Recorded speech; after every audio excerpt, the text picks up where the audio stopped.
வணக்கம் நண்பர்களே, எனது இரண்டாவது கதையுடன் திரும்பி வந்துள்ளேன். எனது பெயர் ராகுல். எனது வயது 28. நான் ஒரு ஒல்லியான பையன். கொஞ்சம் வெளிர் நிற தோல் நிறம் கொண்டவன்.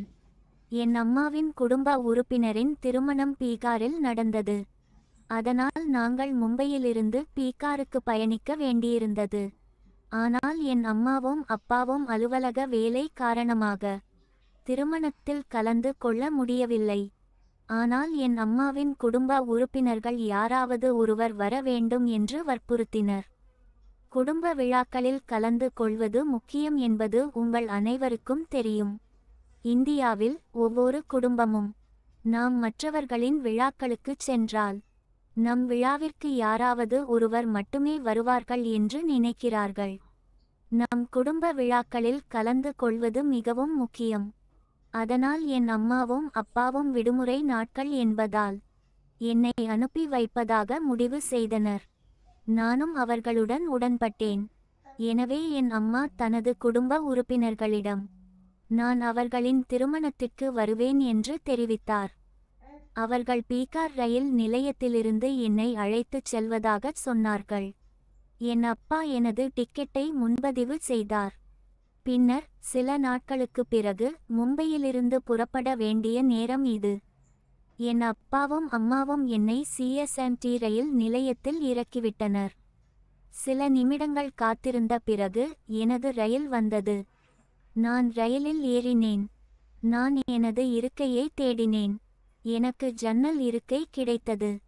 எனது சாமான்களை வைத்த பிறகு நான் எனது இருக்கையில் அமர்ந்தேன்.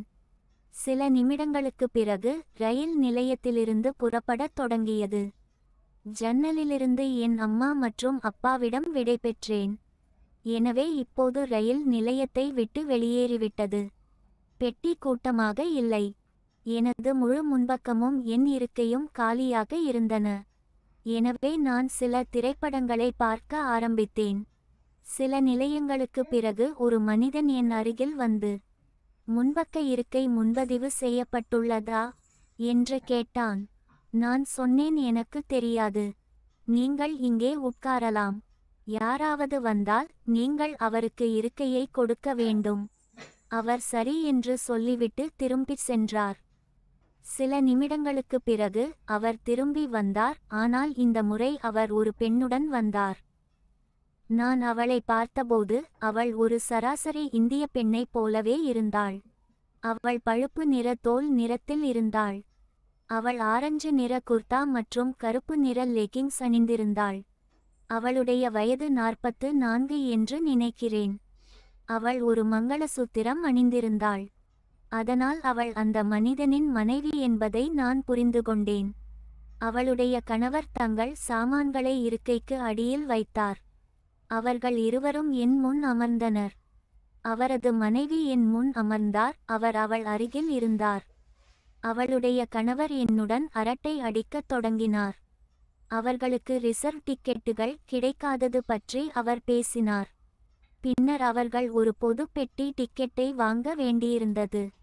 அவர்கள் உயர் படிப்புக்காக ஹாஸ்டலில் இருந்த தங்கள் மகனைச் சந்திக்க பீகார் செல்கிறார்கள் என்றும் அவர் கூறினார். பின்னர் நான் எங்கே போகிறேன் என்று கேட்டார். நாங்கள் இன்னும் சில நிமிடங்கள் அரட்டை அடித்தோம். பின்னர் அவர் தனது மனைவியுடன் அரட்டை அடிக்கத் தொடங்கினார். நானும் என் படத்தை பார்க்க ஆரம்பித்தேன்.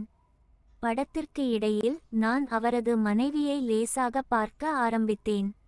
அவர்கள் ஒருவருக்கொருவர் பேசிக் கொண்டிருந்ததால் அதை அவர்கள் கவனிக்கவில்லை.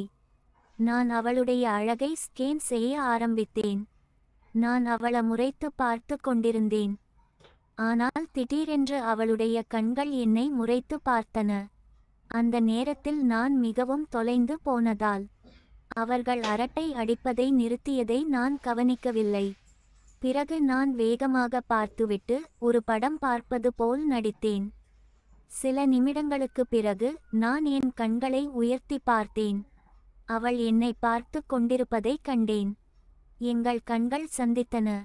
அவள் சிரித்துவிட்டு வேறு பக்கம் பார்த்தாள். நான் அவளை பார்த்து கொண்டிருப்பதை அவள் கவனிக்கவில்லை என்பதில் எனக்கு நிம்மதி ஏற்பட்டது. அவள் என்னை பிடித்திருந்தால் அவள் என்னை பார்த்து ஏன் சிரிக்க வேண்டும் என்று நினைத்தேன். எனவே இப்போது நாங்கள் அடிக்கடி கண் தொடர்பு கொண்டு வருகிறோம். நாங்கள் கண் தொடர்பு கொள்ளும் போதெல்லாம் அவள் சிரித்தாள். நானும் அவளை பார்த்து சிரித்தேன். சில மணிநேரங்களுக்குப் பிறகு ஒரு பயணி வந்து அவர்களை இருக்கையை விட்டு வெளியேறச் சொன்னார். அவர்கள் வெளியேறத் தொடங்கினர். ஆனால் அவர்கள் வெளியேறுவதை நான் விரும்பவில்லை. நான் சொன்னேன், உங்கள் மனைவியும் நீங்களும் என் அருகில் உட்காரலாம். நான் வசதியாக போக என் தந்தை எனக்காக 2 டிக்கெட்டுகளை முன்பதிவு செய்துள்ளார். இதை கேட்ட பிறகு அவர்கள் இருவரும் மிகவும் மகிழ்ச்சியாக இருந்தார்கள்.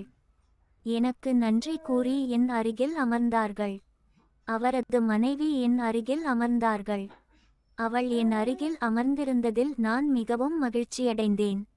உங்களுக்கு தெரியும், எல்லோரும் தங்கள் ரயில் பயணத்தின் போது வாசலுக்குச் சென்று அங்கே நிற்க விரும்புகிறார்கள்.